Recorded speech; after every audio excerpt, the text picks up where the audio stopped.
In this clip, we're going to discuss adjustment layers, what they are, and how they work.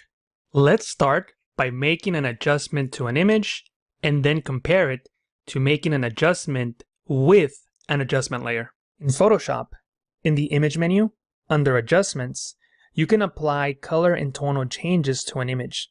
For example, we can apply more contrast to this photo by selecting the brightness and contrast adjustment. In the brightness and contrast window, we can click on the contrast slider and drag it to the right to apply more contrast to this image. Once we press OK, the adjustments are applied to the image itself.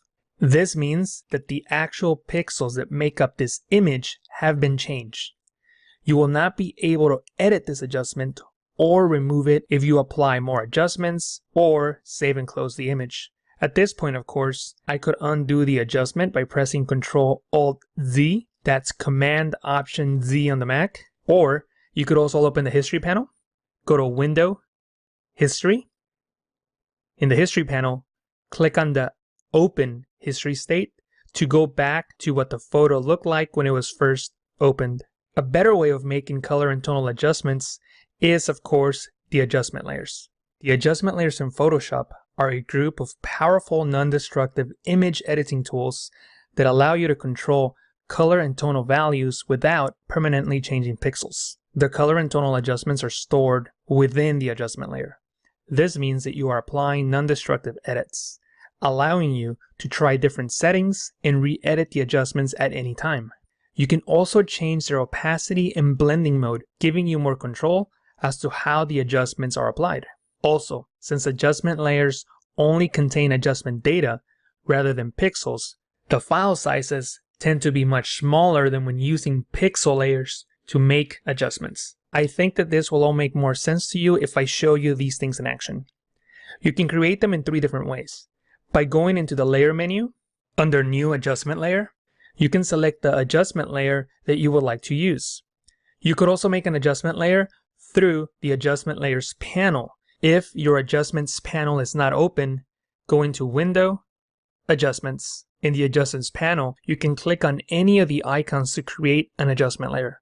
Notice that as I hover over the adjustments, the label changes to display the name of the adjustment. But I prefer to create adjustment layers using the adjustment layer icon in the Layers panel. Click on the half-filled circle icon and select the brightness and contrast adjustment. Notice that we now have an adjustment layer in the Layers panel right above the original layer, and we can make adjustments from the Properties panel. If your Properties panel is not open, you can go into Window, Properties. I'm going to increase the contrast by clicking and dragging the contrast slider to the right. And it will of course be the same effect that we applied earlier in this clip.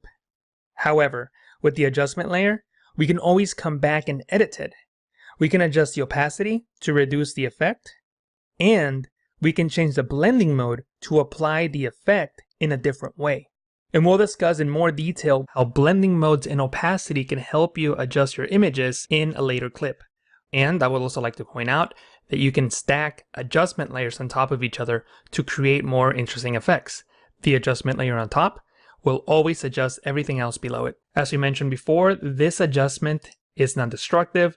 We can edit it and we can delete it. We can delete it by clicking on the adjustment layer from the Layers panel and clicking on the trash icon, or clicking and dragging it onto the trash icon. So as you can see, by using adjustment layers, you can always come back and edit your tonal and color effects.